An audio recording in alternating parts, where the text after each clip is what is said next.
Hurmatli Pavloniya urug'doshlarim, Pavloniya daraxtini ko'chatini ekish jarayoni. Mana bu misol uchun yer bo'lsa, buni yaqinroq o'tirgin. Mana yer bo'lsa, ustiga biyagumuz to'kilgandan keyin buni avval aralashtiriladi, mana aralashtiriladi.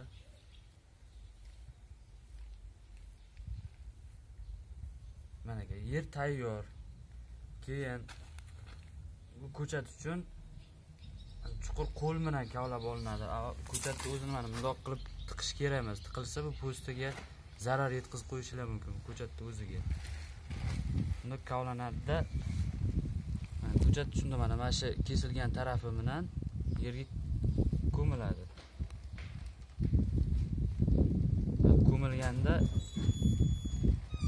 mana usti mana ko'rinib turgan holatini mana 2 sm turpoq ko'milish kerak ustiga.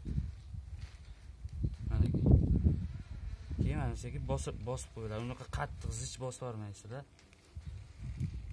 Mana keyin shu ekilgan joyga shu taylangan dori quyib qo'yiladi. Bo'ldi, ekish jarayoni mana shunday.